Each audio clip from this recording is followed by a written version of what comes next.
வாழ்க வளமுடன். ஞானக்களஞ்சியம் கவியன் 2. மெய்ப்பொருள் பூஜ்யம். எல்லாம் வல்ல தெய்வம் அது எங்கும் உள்ளது நீக்கமற. சொல்லால் மட்டும் நம்பாதே, சுயமாய் சிந்தித்தே தெளிவாய். வல்லாய் உடலில் இயக்கம் அவன், வாழ்வில் உயிரில் அறிவும் அவன். கல்லார் கற்றார் செயல் விளைவாய், காணும் இன்பத் துன்பம் அவன்.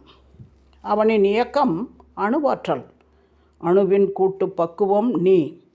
அவனில்தான் நீ உன்னிலவன். அவன் யார், நீ யார், பிரிவேது. அவனை மறந்தால் நீ சிறியோன், அவனை அறிந்தால் நீ பெரியோன். அவன் நீ ஒன்றாய் அறிந்த இடம், அறிவு முழுமை அது முக்தி.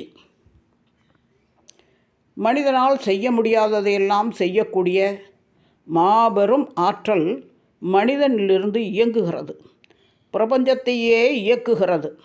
அவ்வாற்றலை சிந்தனாவாதிகள் இயற்கை என்கிறார்கள், விஞ்ஞானிகள் பிரபஞ்ச ஒருங்கிணைப்பு ஆற்றல் என்கிறார்கள், மெய்ஞானிகளாகிய தத்துவவாதிகள் தெய்வம் என்கிறார்கள்.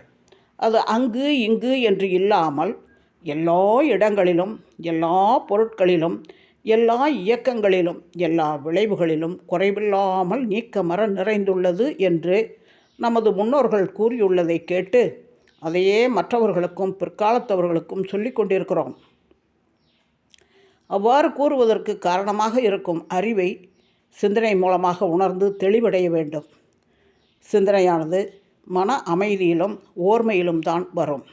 வலிமையான உடலை இயக்குவதும் உயிராக இயங்குவதும் அறிவாக உணர்வதும் அதே தெய்வம்தான் என்பதை உணரலாம். இயக்குவது அறிவு, இயங்குவது உயிர், உணர்வது மனம். இவையெல்லாம் எல்லை கட்டிய உடலுக்குள் இருப்பவை.